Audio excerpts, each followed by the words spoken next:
In just 72 hours, Jasmine Crockett went from walking the marble halls of the Capitol to staring down Donald Trump under the blinding lights of a live hearing. Her hands shook, not from fear, but from the rage of holding documents that could tie gerrymandered maps to one of the darkest scandals in U.S. history. The first shock came when she read the names. The second when she saw her own written beside them. Now, the cameras are rolling, the nation is watching, and one wrong word could shatter everything. If you discovered the truth could destroy both your enemy and yourself, would you still speak it out loud? Stay with us. This is a story worth every second of your time. The hallway smelled like wet iron and history. The stone walls of the Capitol, damp from the storm outside, seemed to sweat under the flicker of a single dying light. Jasmine Crockett's heels clicked against the marble floor, each step echoing like a countdown she couldn't see but could feel in her bones. Somewhere ahead, muffled voices bled through the dark, low, urgent, the kind that didn't want to be heard but needed to speak. She slowed, listening, her pulse sensing with the faint hum of electricity in the walls. Then her phone vibrated, a known number. She almost let it ring out, but instinct won. She lifted it to her ear and was greeted not by hello, but by the sound of breathing slow, deliberate, almost too close. "They're redrawing America while you sleep," the voice rasped, each word dipped in static, as if scraped across the line. Jasmine froze. Her first thought wasn't disbelief, it was who. Who had the arrogance, the power, to change the shape of the country like a child reshaping clay? The light above her stuttered and went dark for half a second, and in that blackout, the hallway felt smaller, the air heavier. "Who are you?" she demanded, her voice lower than she intended. A pause, then the whisper came again, softer now, not who, they, and then nothing. The line went dead, leaving her with the ghost of that word in her ear and the taste of metal in her mouth. She stared at the phone, her reflection in the black glass looking like a stranger. Somewhere down the corridor, a door creaked open and slammed shut. She walked toward it, slow at first, then faster, chasing the echo before it faded. Her mind spun, was this just politics, another dirty maneuver in an endless game, or was this something more? A coup, not in tanks and uniforms, but in pens and maps and invisible borders. She reached the door, put her hand on the brass handle, cold, almost wet and pushed. Inside, the room was empty, but the faint smell of cigarette smoke still hung in the air, curling toward the ceiling like a warning. On the floor, just by the edge of the rug, a corner of thick paper peeked out. She bent down and pulled it free, a section of a map, lines jagged and freshly inked, districts carved like wounds. And in the corner, in small, neat handwriting, to letters, TX, her state, her fight. She straightened, the paper trembling slightly in her grip, and looked around the empty room. The silence was so deep it almost rang. She didn't know yet if she was holding evidence or bait, but she did know one thing. Someone had just drawn her into a game she couldn't walk away from. And somewhere in this building, they were still here. The paper in Jasmine's hand still felt warm from her grip when she pushed open the narrow office door. The room smelled of stale coffee and printer toner, the kind of cramped, windowless space where conspiracies either died in silence or exploded into the headlines. Summerlee was already there, sleeves rolled up, eyes hard. Without a word, she grabbed a thick roll from under her arm and slammed it onto the desk hard enough to rattle the half-empty mug beside it. A dark ring of coffee stained one corner of the paper, bleeding into the fibers like an old wound. Jasmine unrolled it slowly, the weight of the parchment fighting her fingers. The overhead light hummed, casting the jagged lines into sharp relief. It wasn't a map of roads or rivers, it was a map of power. Red zones bloomed outward like a spreading oil spill, swallowing districts she knew like the back of her hand. Neighborhoods she walked as a child, streets where porch lights flicker and kids play under the shadow of half-closed factories now carved up and absorbed into GOP strongholds with surgical precision. Her chest tightened. She could still see her grandmother's house, a sagging two-story with chipped blue paint, sitting square in a block that was now shaded deep crimson. That house had been her first lesson in survival, in pride, in what it meant to belong to a place that didn't belong to you in the eyes of those in power. And now, on this paper, it was just another casualty in a war waged with ink. Summer's voice was low, sharp. "If this gets out, half the state leadership burns. And if it doesn't," Jasmine finished the thought in her head. The people burn instead. Her mind was already racing how many hands had touched this map before it reached hers. Who had the access, the motive, the courage to put it here, in this room, in front of her? The air between them felt heavy, charged, like the seconds before a storm breaks. Summer's gaze didn't waver. This wasn't meant for the public. Hell, it wasn't meant for anyone outside their circle. Someone wanted you to see it, Jasmaine. Her mind was already racing how many hands had touched this map before it reached hers. Who had the access, the motive, the courage to put it here, in this room, in front of her? The air between them felt heavy, charged, like the seconds before a storm breaks. Summer's gaze didn't waver. This wasn't meant for the public.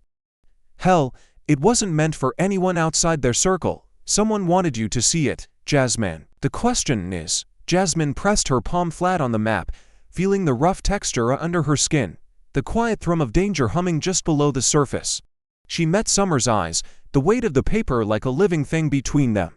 Why me? The next 48 hours unfolded like a war fought on screens. Cable news plaster every wall in Jasmine's office and with split screens of Texas Democrats boarding buses in the dead of night, MSNBC looping her quote about Lin Liu Man Vien Fap Loot with bold chyron. Fox spitting fire about runaway lawmakers. Social media turned her sound bites into viral clips, some edited with roaring applause, others with mockery and fire emojis. Her face was everywhere, jaw set, eyes blazing as she told any reporter who'd listen. We're not running away. We're running toward democracy. Somewhere else, a different kind of show played out. Mar-a-Lago bathed in late afternoon gold, palm trees swaying, champagne flutes clinking in the background. Donald Trump sat at an outdoor table, smiling the slow smile of a man convinced the game was already won. Surrounded by allies and cameras, he leaned forward, voice casual but sharp enough to cut. Redistricting, it's just good strategy, nothing more. The clip hit the air within hours, and by nightfall the networks had set up what they craved most, a head-to-head. Jasmine in a DC studio, Trump beaming in from Florida, the split screen slicing them into like opposing ends of a chessboard. The moderator barely finished the question before Jasmine leaned into the mic. This isn't strategy, it's theft in slow motion, she said, each word landing like a hammer strike. Trump's grin didn't falter. You're just mad because you're losing. The studio went still for a breath.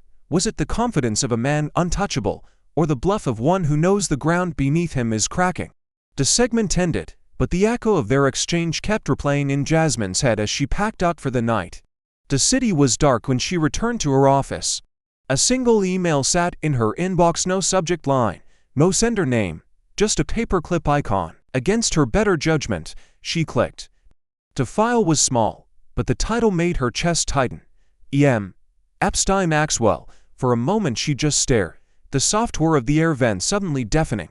She didn't know if she was about to open the door to proof, to ruin, or to both. But she knew one thing: the battle over lines on a map had just merged with a darker, older war. And somewhere, someone was betting she wouldn't survive the collision. The file took longer to open than it should have, the spinning cursor on her laptop feeling like a silent dare. When the first page finally flickered onto the screen, Jasmine's stomach tightened. The scans were blurred edges, ink smudges like bruises on the paper, the grainy texture almost letting her smell the mildew of something kept hidden for years. She leaned closer. Nearly every paragraph was slashed through with heavy black bars, the kind of redaction that didn't just hide names, it erased them from history. But halfway down the second page, one name had slipped through. It sat there like a shard of glass catching the light. Donald J. Trump, her breath slow, as if her body understood the gravity before her mind could process it. She scrolled, each page a deeper descent. There were references to private meetings, social introductions, and logistical assistance, cross-referencing dates. She noticed something else: the timeline overlapped perfectly with certain political maneuvers, redistricting discussions, and sudden legislative pushes in states now the heart of the fight. It was like finding fingerprints at a crime scene years later, faded, but undeniable. She thought of the call in the tunnel, the whisper. They're redrawing America while you sleep, that they no longer felt abstract. It was here, between the black bars and the surviving words, a network linking the country's electoral map to the shadows of Epstein's empire. The screen's glow cast sharp lines on her face, her reflection merging with the fragments of scanned pages, making it look as if she too was part of the record. In the quiet, she could hear the faint hum of the building's fixed system, the rhythm like a pulse steady, but too fast. She wasn't sure if it was the machine's or her own. She knew enough about politics to understand that coincidence was the most convenient alibi in the world. But this wasn't a coincidence, or if it was the kind that gets people buried politically or otherwise. She closed the laptop halfway, staring at the thin slit of light where the screen met the keyboard, as if she could trap the truth inside. Somewhere outside her office, footsteps passed in the hallway, slow, deliberate, not hurrying away but not coming closer either. Her hand hovered over the lid. She could shut it now and walk away, tell herself she saw nothing. But then the thought came, cold and sharp. If she was holding a piece of the blueprint for both a stolen democracy and a buried scandal, then she wasn't just in the fight, she might be the next target. And the real question wasn't whether this was a cover-up. It was whether she'd live long enough to prove it. Summer Lee arrived without knocking, the door swinging open hard enough to rattle the blinds. She didn't bother sitting. "It's not just Texas," she said, breath quick but voice razor sharp. J.D. Vance is twisting arms in Indiana. Florida's maps are already printed. Missouri's got one sitting in a locked drawer, waiting for the ink to dry. The words landed like dominoes, tipping one after another, the pattern becoming impossible to ignore. Jasmine felt her chest tighten, the edges of the Epstein files still fresh in her mind, the blacked-out names like ghosts hovering over every district line. Summer glanced at the laptop. "You opened it, didn't you?" Jasmine didn't answer. She didn't have to. The secure video call alert chimed once, sharp in the silence. Jasmine clicked, and the screen split to reveal a figure in shadow, their voice distorted into a metallic rasp. "Congresswoman Crockett, I represent multiple survivors of Jeffrey Epstein. What you have isn't just political, it's a fuse. Light it, and it burns through both parties." Jasmine's eyes narrowed. "Then why come to me?" The figure's silhouette shifted forward, the distortion making their words crawl under her skin. "Because they think they buried us, because your fight is the only one that might take them down with you." Then came the part that stuck: testimonies, raw and unvarnished. A woman describing the smell of the carpet in the mansion where she was trapped. A man recalling the cold click of a lock that sealed him in, the metallic taste of fear.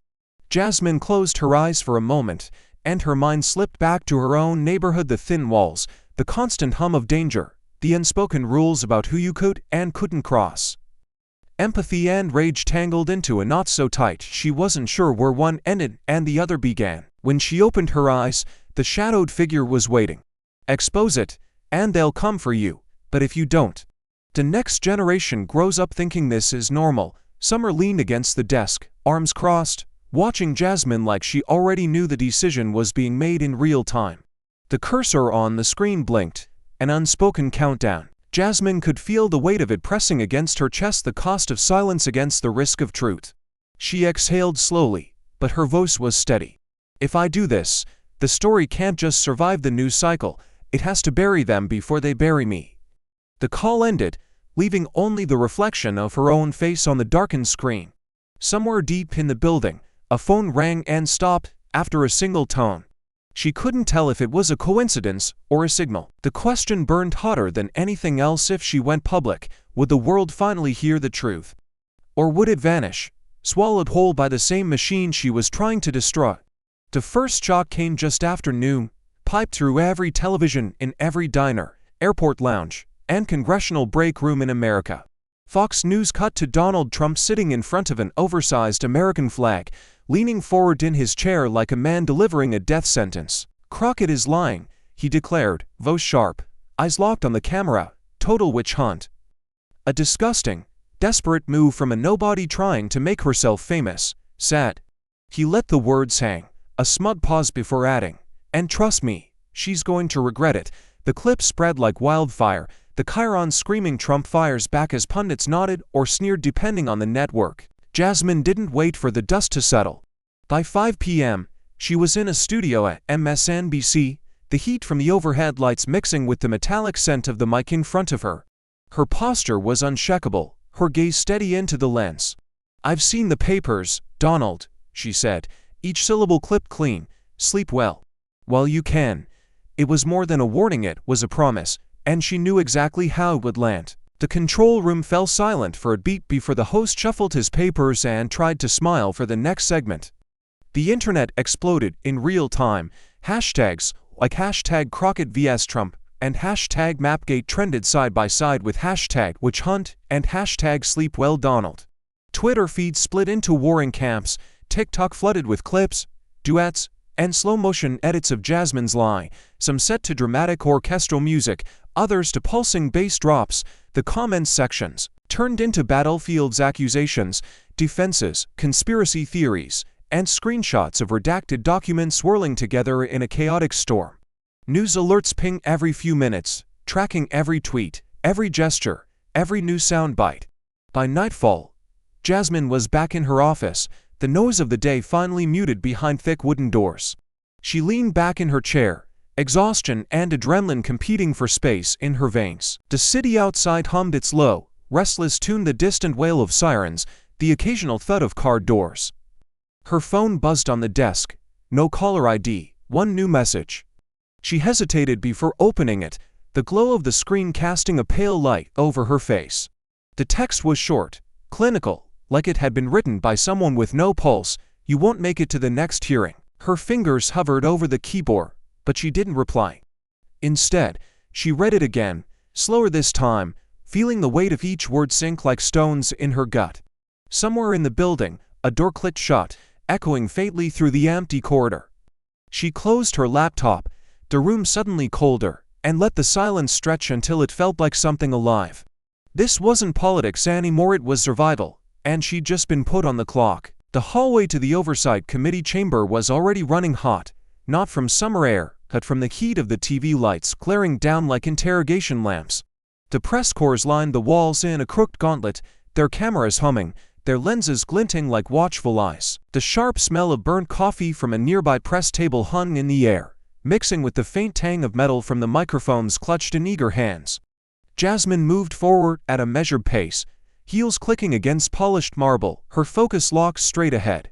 She knew the questions were coming, and she knew at least one would land like a bullet. It came from her left, sharp and loud enough to cut through the background noise. Congresswoman Crockett, is it true you're accusing the president of protecting a sex trafficker? The hallway went still in a way only a sudden question can, like the air had been vacuumed out of the space. Cameras swiveled in unison. Jasmine slowed but didn't stop, letting the pause linger just long enough to draw every eye. She was about to answer when a door to her right swung open. Trump stepped out, no entourage, no announcement, just him, emerging from a side corridor, like he'd been waiting for this exact moment. The fluorescent light caught the edge of his grin, sharp and deliberate. He didn't look at the reporters, his eyes locked on hers, and the rest of the hallway faded. He stepped closer, his voice low but pitched just enough to carry. Careful, Jasmine. Accidents happen. For a heartbeat, the temperature in the hallway seemed to drop. The hum of the lights became a dull roar in her ears. She didn't flinch. So do impeachments, she fired back, her tone steady, slicing clean through the charged air. The corners of his grin twitched, but he didn't break eye contact. The reporters erupted, questions flying in a tangled chorus, cameras snapping rapid fire. Trump turned away first, heading down the corridor with the slow, deliberate stride of someone who believed every step was a statement. Jasmine watched him go, feeling the press surge back toward her like a tide. Somewhere in the crowd, a mic caught the faint sound of her exhale, controlled, measured, as if locking the moment in place. But as she turned toward the chamber doors, she caught a detail she couldn't shake. Just before Trump disappeared around the corner, he glanced over his shoulder. Not to look at her, but at a man in a gray suit standing in the shadows, watching everything without a single note in his hand. She'd never seen him before. Her reply to the reporter's question was simple, delivered with that razor calm that cameras love, but her mind was already running ahead. Was that line from Trump a veiled warning, or the opening move in something far more dangerous? The hearing room was a crucible under blinding white lights, every inch wired for broadcast. Cameras ringed the walls like silent sentinels, their red recording dots fixed on Jasmine as she took her seat. The air smelled faintly of furniture polish and sweat, a stale tension that clung to the wood-paneled chamber. The chair banged the gavel once, and the sharp crack seemed to reverberate through her bones. She started with the maps projected in sequence on the big screen behind her. The borders shifted like time-lapse ink bleeding across paper, districts stretching, bending, swallowing neighborhoods whole. "This isn't representation," she said, her voice carrying over the low murmur of the crowd. "It's an engineered erasure." She moved to the next slide. Overlays of donor connections, dates, and meeting logs that line up to perfectly with legislative moves to be chance. The pattern was there in plain sight. The first interruption came from a Republican member across the aisle, his smirk as rehearsed as his tone. "Congresswoman, this sounds emotional. Maybe you should take a moment to collect yourself." A few of his colleagues chuckled into their microphones. Jasmine's jaw tightened, but she didn't break stride. Another ally of Trump leaned in, mock sympathy dripping from his words. "We understand you feel strongly, but feelings aren't facts." The chair pounded the gavel again for order, but the jeers kept coming. The rhythm of it meant to chip away at her composure. Jasmine didn't flinch. She reached for the folder in front of her and, in one motion, slammed it onto the desk. The sound cracked through the room like a gunshot. "These pages," she said, leaning over the mic, "smell like power rotting from the inside out." The words landed heavy, rolling through the chamber in the stunned silence that followed. She held their gaze, letting the weight of the accusation settle in the air, daring anyone to dismiss it. Somewhere in the back, a camera zoomed in tight on her hands gripping the edge of the desk, the papers inside the folder trembling not from fear, but from the raw voltage of the moment. Across the table, one of Trump's staunchest defenders shifted uncomfortably, his eyes flicking to the screen where dates and names glowed in unforgiving clarity. The chair tried again to restore order, but the damage was done. The tension had cracked the room wide open.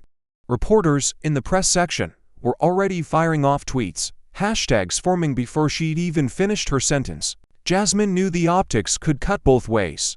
To some, she'd look like a warrior refusing to be silenced. To others, a live example of the chaos her enemies wanted to paint her as. As the gavel fell once more, she sat back, the faintest shadow of a smile playing at her lips. She wasn't sure yet which story the public would believe, but she knew every single person watching had just felt the tremor. The only question now was whether it would fade, or become the quake that brought the whole structure down. The call came just after midnight, pulling Jasmine out of the half-sleep she'd been fighting for hours. Summer Lee's voice was tight, stripped of its usual fire. "They got in."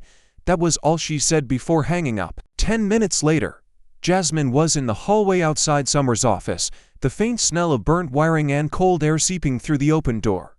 Inside was chaos, drawers yanked out and overturned, papers strewn across the floor like discarded playing cards, a chair tipped on its side. The glow from a desk lamp flickered weakly, throwing shadows that made the room look like it was still moving. Summer stood near the window, arms crossed so tightly her knuckles were white. Every computer, every drive, gone. Her voice was flat, the kind of flat that comes after anger burns too hot to sustain. Jasmine's eyes moved to the far corner where a locked filing cabinet had been pried open, the twisted metal edges catching the light.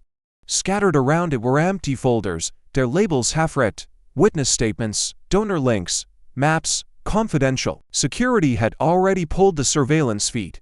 On the grainy footage, two figures in dark suits moved with surgical precision, their faces obscured by caps and the deliberate angles of the camera's blind spots. They didn't waste time. One went straight to the computers, while the other cracked open the cabinet, less than 4 minutes from entry to exit. No hesitation, no searching. They knew exactly what they were after. Jasmine felt a chill crawl up her spine. This wasn't a random break-in, and it wasn't just intimidation, it was extraction. She glanced at Summer, whose jaw was clenched like she was holding something back. "This feels inside," Jasmine said quietly. Summer's eyes flicker, the barest acknowledgement, and then the worst of it. Summer crossed to her desk, reached under a pile of scattered papers, and came up empty. "It's gone," she said. "The unredacted file. The one with every name, every date, every place. The only copy outside your hands." For a moment, the hum of the broken lamp was the only sound in the room. Jasmine's mind raced. Whoever had taken it wasn't going to sit on it. They would bury it or twist it, and either way, the truth would be suffocated. She thought of the names that would vanish back into the shadows, of the people who'd risk everything to get those details into the light. Her pulse was steady, but each beat carried more weight than the last. She didn't say it out loud, but the reality was clear. They were already moving faster than she was. And now, someone else held the kind of evidence wars are started over. As she stepped out into the hallway, the night felt colder, heavier, the shadows stretching longer than they should. She didn't need to check her phone to know. The game had shifted, and this time, they'd taken a piece she couldn't afford to lose. The restaurant was nearly empty, the kind of place where deals were made because no one was supposed to notice they were happening. A single lamp above the corner booth cast a cone of dim yellow light, leaving the edges of the table swallowed in shadow. Jasmine sat with her back to the wall, her coat still on, watching the man across from her stir his coffee without drinking it. He was a Republican from a swing district, a man known for handshakes that pleased both sides when cameras were around but always smelled faintly of compromise when they weren't. "I'm going to give you a way out," he said, voice low enough to be eaten by the soft hum of the overhead bulb. "We'll let a portion of the maps out, a taste. Enough to stir the pot without tipping it over. You drop the Epstein angle, and everyone walks away." Intact, he slid a manila envelope across the table with 2 fingers. The faint scrape on the wood felt louder than it should. Jasmine didn't touch it, her eyes locked on his, searching for the tell. "So I take half the truth and bury the other half," she said, each word deliberate. He leaned back, the corners of his mouth twitching. "Half a truth keeps the game alive, full truth burns the board down. You might win, but you won't be here to enjoy it." The clock behind the bar ticked in slow, deliberate beats, each second amplifying the silence between them. She thought of the unredacted file stolen from Summer's office, of the survivors, whose voices now sat in the crosshairs of history, of the faces behind the black bars in the documents. She could feel the weight of all of it pressing against her ribs. Her mind replayed the video of those 2 figures in dark suits, surgical, unhurried, efficient. Whoever had them was capable of more than theft. Her hand drifted toward the envelope but stopped just short.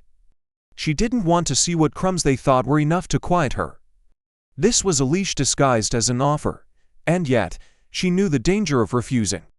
Refusal meant war, and wars don't wait for you to finish your sentence before they break you in half. The Republican sipped his coffee at last, as though he'd already won something. "Think about it," he said, standing, dropping a bill on the table without looking. "Sometimes survival is the smartest kind of victory." When he left, the booth felt colder. Jasmine finally pulled the envelope closer, the faint smell of printer ink rising from inside. She didn't open it, not yet. The ticking clock behind the bar kept its pace, each sound a reminder that she was running out of time. She slid the envelope into her bag, her mind a storm. Was a sliver of daylight better than letting the darkness win outright? Or was accepting it just another way of becoming part of the shadow? By morning, the airwaves were a war zone. CNN opened with a grim-faced tanker walking viewers through the explosive allegations and their potential political fallout, complete with an interactive map showing the exact districts at stake.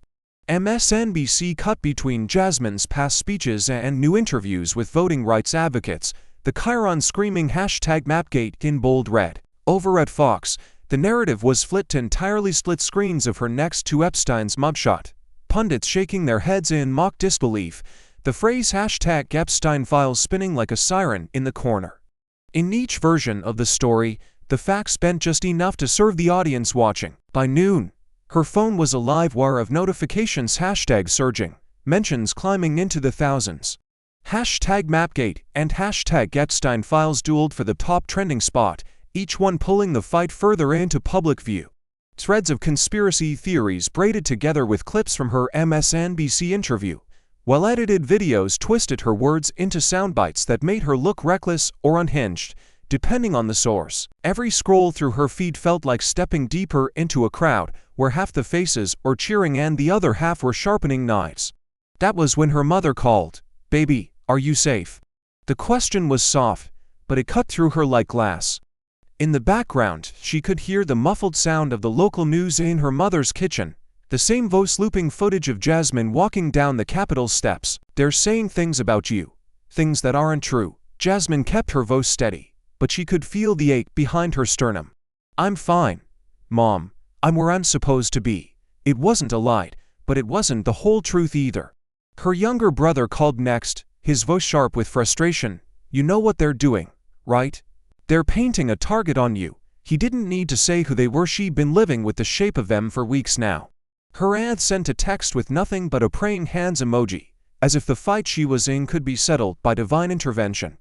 Jasmine stood at her office window, looking out over a city that was both the center of power and a labyrinth of shadows. The storm outside was louder than anything happening in the sky. It was in the feeds, in the headlines, in the way strangers now looked at her in the street. The smear campaigns were already doing their work, slicing her image into pieces for public consumption.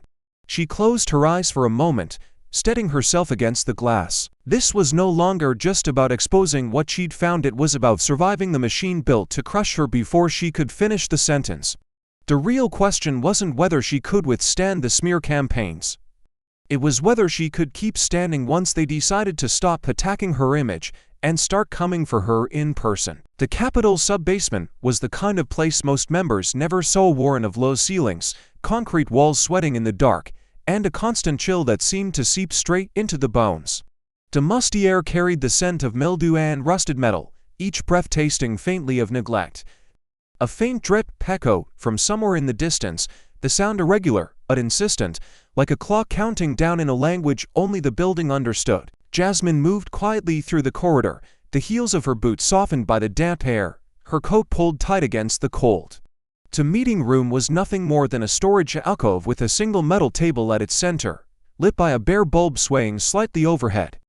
A man sat waiting, his face obscured by the shadow cast from the brim of a battered baseball cap. He didn't look up right away, just tapped his fingers on the table in a steady rhythm that didn't match the drip of water outside. When he finally met her eyes, there was no greeting, no handshake.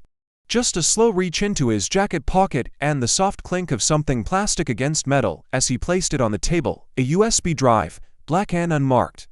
"Everything's here," he said, his voice gravelly and low. "All of it." Jasmine didn't move at first. Her gaze stayed on the drive, its dull surface catching only the faintest sliver of light from the bulb. She knew this could be the thing, the missing link between the stolen unredacted file, the maps, and the names buried under years of protection. Or it could be bait, laced with the kind of poison you don't see until it's too late. She reached out and slid it toward her, the metal of the table cold under her palm. "Why me?" she asked. The whistleblower leaned back, his face still half hidden. "Because the others are already compromised. Because you've made yourself a problem they can't control.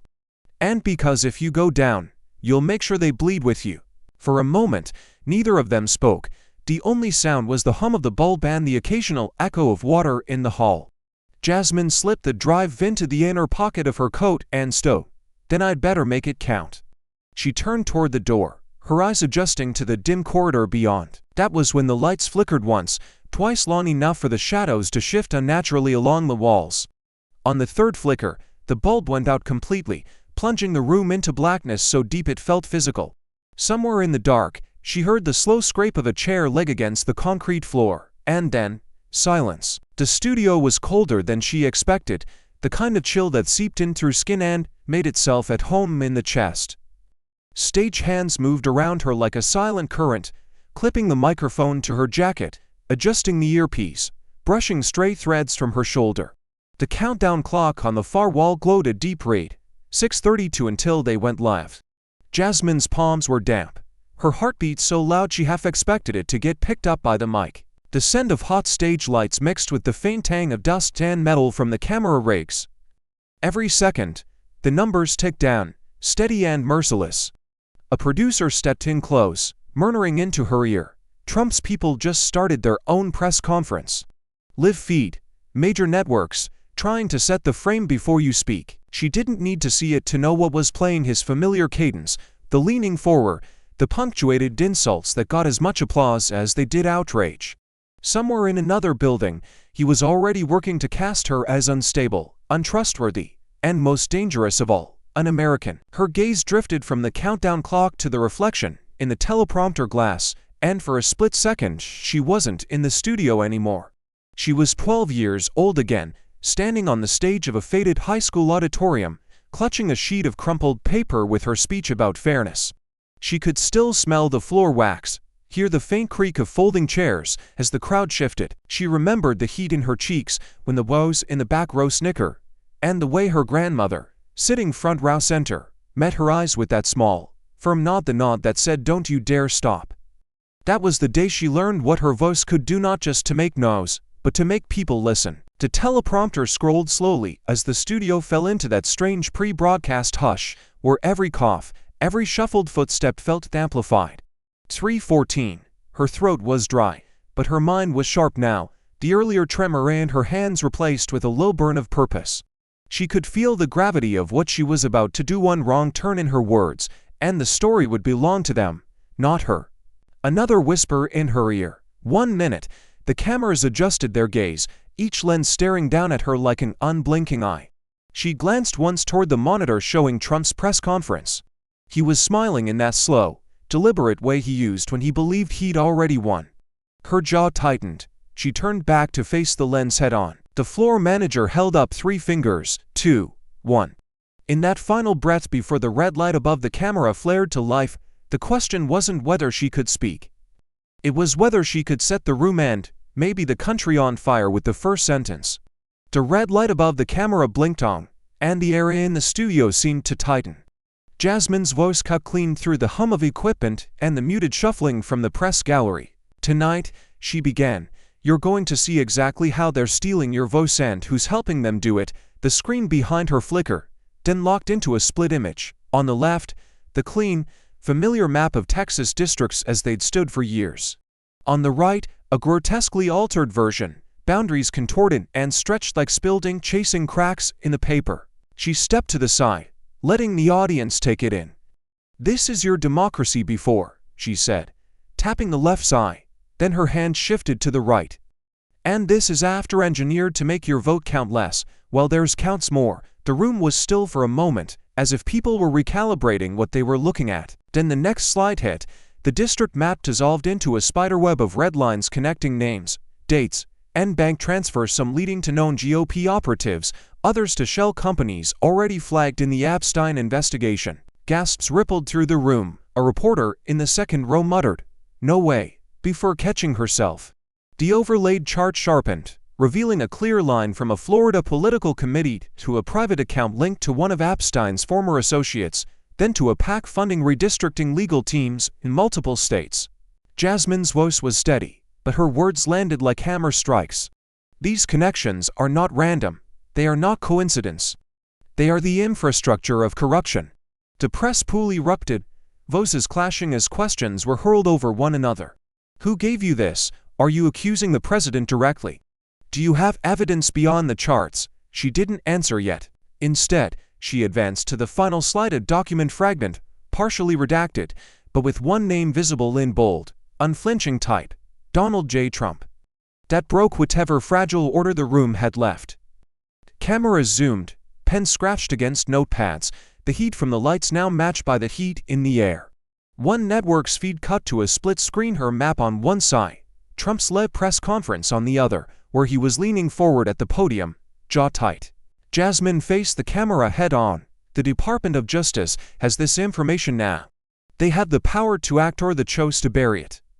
And you, the American people, will know which one they pick." The room was a storm. Questions, flashes, the dull roar of something irreversible breaking into the open. Jasmine stood still at the center, her voice the only fixed point in the chaos. As the segment cut to commercial, the thought pressed hard in her mind. The evidence was no longer hers alone. The question was whether the DOJ would wield it like a blade, or seal it away in the dark, where truth goes to die. The broadcast had barely ended when her phone lit up with a familiar notification tone. It was a screenshot from her aide. Trump's latest post splashed across the screen in bold, all caps: "Defies. Total hoax. Crockett is desperate and dangerous, SAD." The tweet was already racking up hundreds of thousands of interactions, the comment threads filling with vitriol and praise in equal measure. The words weren't new, but the speed of their spread was faster than anything she'd seen before. This was no longer just a political fight, it was now an open, public brawl. By late afternoon, the noise had spilled into the streets. Outside the Capitol, two seas of humanity had collided, one waving signs with her name in thick block letters, the other chanting for her resignation. The air was heavy with the smell of sweat, cigarette smoke, and exhaust from idling news vans. Somewhere, A portable speaker blasted patriotic music while, just feet away, a megaphone carried shouts of traitor and hero. In alternating bursts, riot police stood in tense lines, their shields reflecting the chaotic dance of camera flashes. Jasmine walked into the crowd, with her coat collar turned up, feeling the push-and pull of bodies surging around her. Hands reached for her, some to shake, others to shove. She caught fragments of voices. "We've got your back, Jasmine," followed by "You're going to pay for this."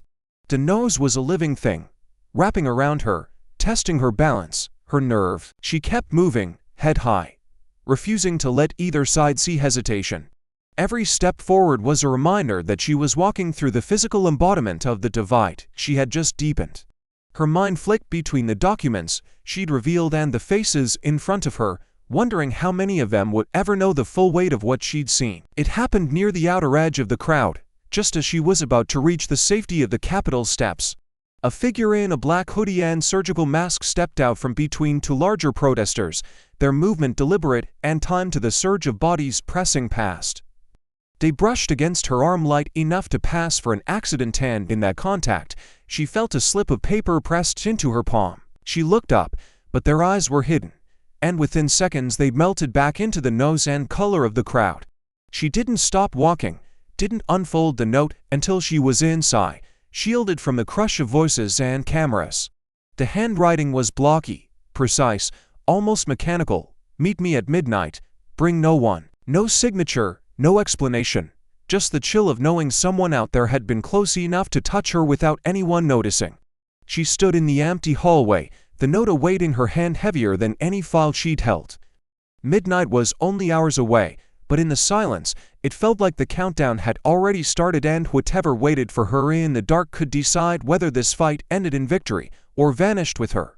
The clock had just slipped past midnight when Jasmine stepped into the cavernous underbelly of the parking garage. Every sound was amplified: the slow, deliberate echo of her footsteps, the low hum of fluorescent lights flickering high above, and somewhere distant, the faint drip of water hitting concrete. The air was sharp with the acrid tang of gasoline and cold metal, carrying the stale scent of a place where engines roared by day but lay dead at night. Shadows pooled in the corners, stretching and twisting with each flicker of light, as if the space itself was holding its breath. She followed the note's instructions exactly. No phone, no security detail, no aides. Just the USB drive from the whistleblower tucked in her coat pocket and the pounding in her ears keeping time with her steps. A movement caught her eye near a support pillar, a silhouette leaning against it, still as stone. When she drew closer, the figure stepped forward, the dim light catching on the hard line of a jaw beneath a black mask. He removed it slowly, revealing a face she recognized instantly from cable news clips and old campaign photos. It was Mark Hanley, once a senior in Trump's inner circle, the kind of man who'd stood at his shoulder during press briefings, whispering strategy and damage control. Now his eyes looked older, hollowed out, scanning the shadows like he'd been living in them for months.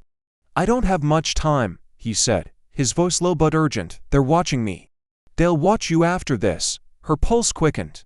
This wasn't just a nameless source, this was a defection from the enemy camp. "Why me?" she asked, her tone sharper than intended. He gave a humorless smile. "Because you're the only one reckless enough to use it. And because you're already on their list." He reached into his coat, and for a moment, her muscles tightened, bracing for something darker. Instead, he pulled out a battered manila envelope, sealed with layers of Scotch tape. "Inside is everything," he said. "Not just the maps. The money trail, the names, the pressure campaigns, the Epstein connections they swore didn't exist." His voice cracked on the last sentence, but he quickly masked it with a cough. The sound of tires squealing echoed faintly from somewhere above them, followed by the slam of a car door. Mark's head jerked toward the nose. "We're out of time," he said, pressing the envelope into her hands. His grip lingered for a second too long, like he wasn't sure if he was handing her salvation or a death sentence. "Trust no one, not even me, especially not me." Before she could ask what he meant, he was gone, swallowed by the shadows between pillars, his footsteps fading until there was nothing but the low, mechanical hum of the garage. She stood there, the envelope warm from his hand, its weight a warning she couldn't yet read. The air seemed to grow heavier around her, and for the first time that night, Jasmine realized the real question wasn't whether she could trust him, but whether she could survive what was inside. They sat in the farthest corner of the garage, where the shadows from the concrete beam swallowed their outlines. Mark's voice was low, each syllable carrying the weight of a man who'd seen too much and said too little for too long. "It always started after midnight," he began. "That's when the calls came in. State lawmakers patched through on encrypted lines, their voices tense, like they knew the walls could listen. Trump would sit in that leather chair, phone pressed to his ear, telling them exactly how to redraw the lines.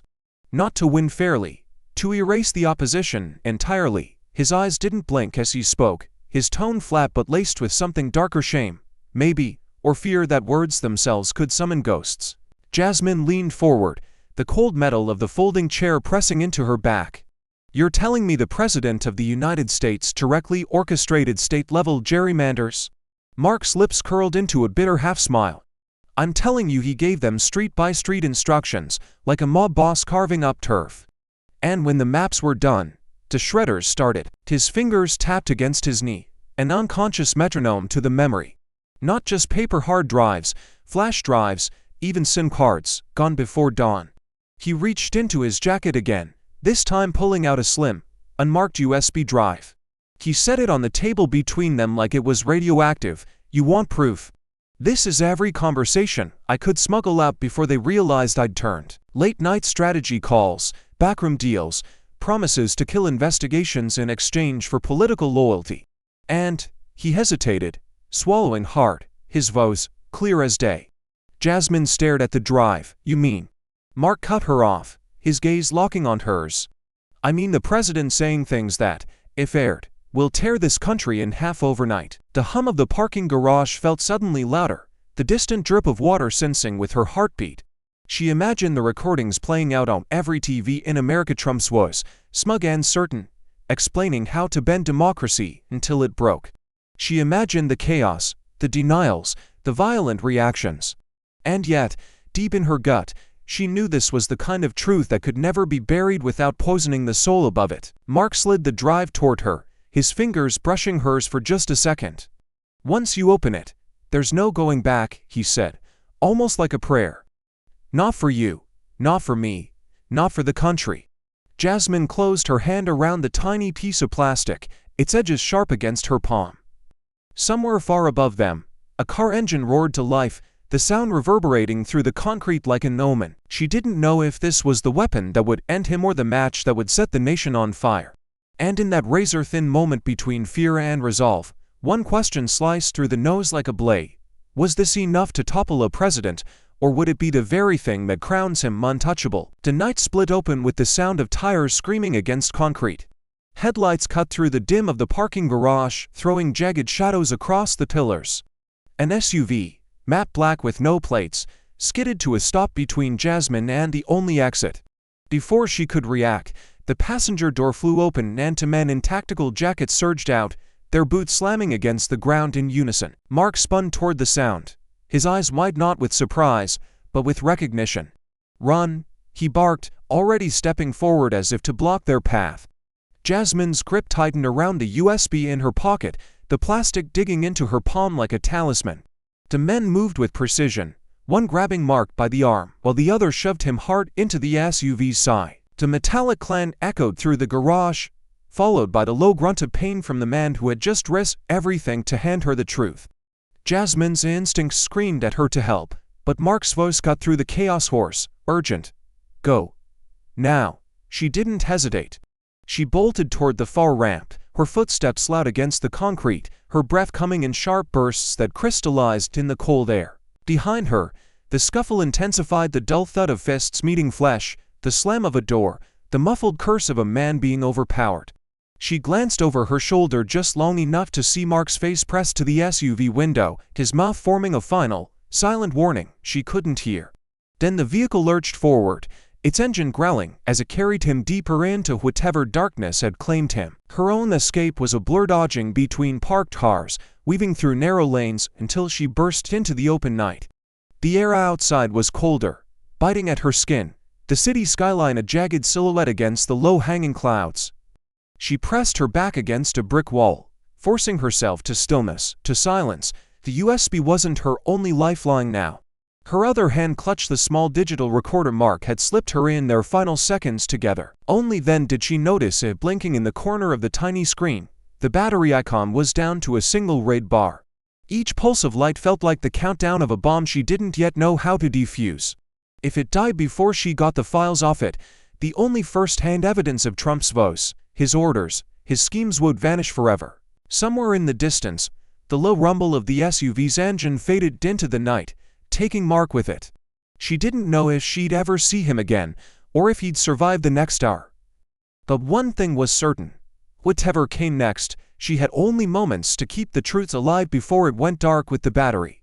And when it did, there'd be no getting it back. The chamber was a pressure cooker, spotlights bearing down like interrogation lamps, their heat mixing with the stale air thickened by perfume, aftershave, and the faint metallic tang of nervous sweat.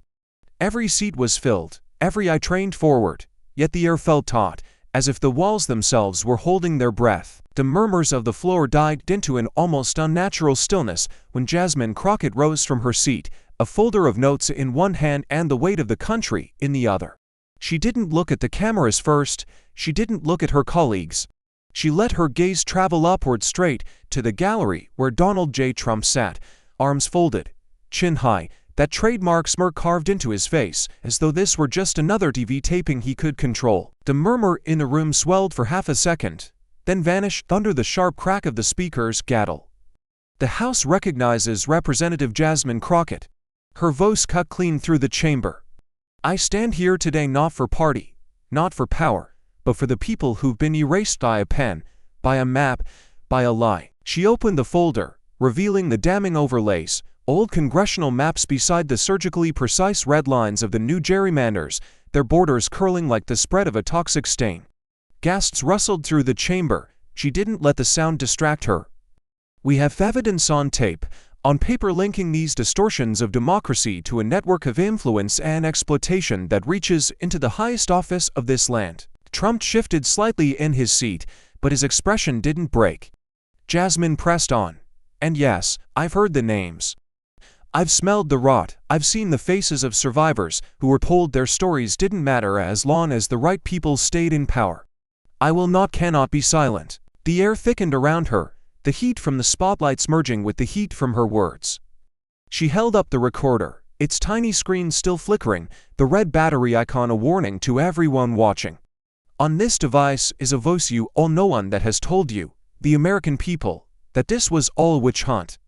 But when you hear these words, you will understand it's not a hunt, it's a confession. The floor erupted, Republicans shouting objections, Democrats pounding desks in support, the gavel slamming again and again like a war drum. Jasmine didn't flinch. She locked eyes with Trump one last time, letting the silence stretch between them until it hummed with electricity.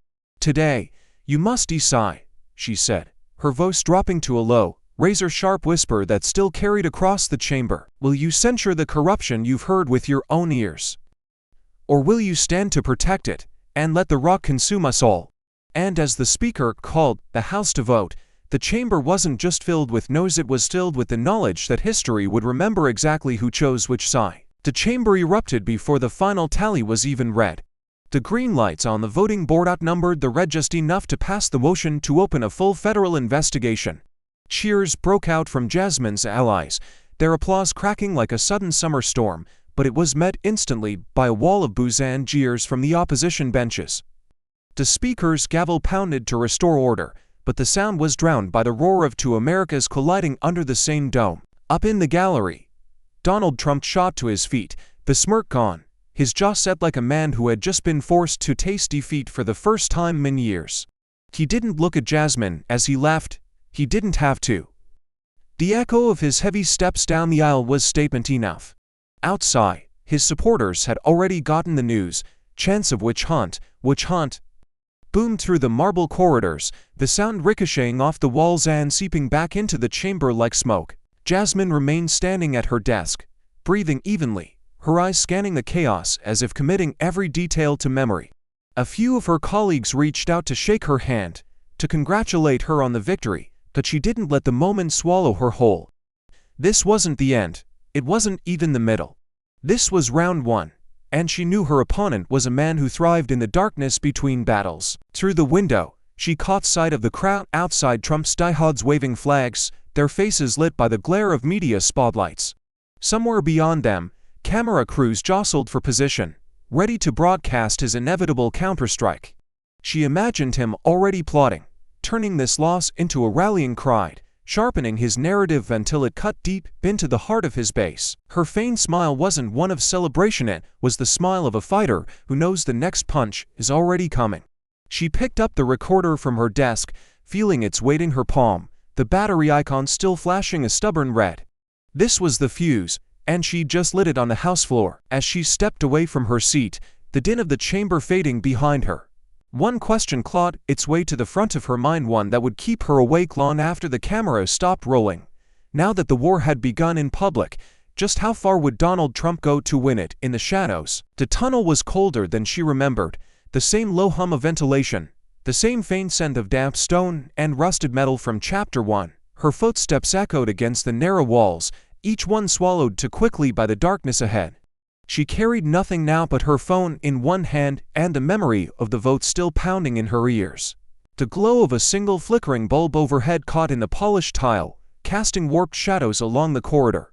Somewhere above, the Capitol still roared with voices, but down here, it was only her and the silence. She was halfway to the exit when the vibration rattled in her palm. No caller ID. She lifted the phone slowly to her ear, every nerve on alert. At first, only breathing steady, controlled, as if the caller wanted her to know they were there. Then, in a voice barely above a whisper, the same voice from that first night, "This isn't over." Her pulse kicked hard against her ribs. She stopped walking, straining to hear anything beyond that slow exhale, but the line went dead. The tunnel felt tighter now, the air heavier, the distance to the exit stretching impossibly long. Somewhere deep inside, she knew that voice wasn't a threat, it was a promise. She slid the phone into her coat, her jaw set, as she reached the far door. Beyond it, the cold night waited, and somewhere in that night, so did the next move in a game far from finished. The screen fades to black, text appears, "Democracy lives only if you fight for it." Then, in stark white against the dark, what would you risk to protect your vote? In the end, Jasmine's fight wasn't just about districts or politics. It was about refusing to stay silent when silence is easier. In life, we all face moments where speaking up feels dangerous, where the cost of truth seems too high. But justice only survives when ordinary people take extraordinary risks. Your voice, your courage, and your choices ripple far beyond what you can see. So ask yourself, when the moment comes, will you stand back or stand up? Thank you for watching until this moment and for standing with us on this journey for justice. Your support means everything. Like, subscribe, and turn on notifications so you never miss what's next. And we'd love to hear your thoughts. Leave a comment below and let us know what moved you most in this story. Together, our voices make a difference.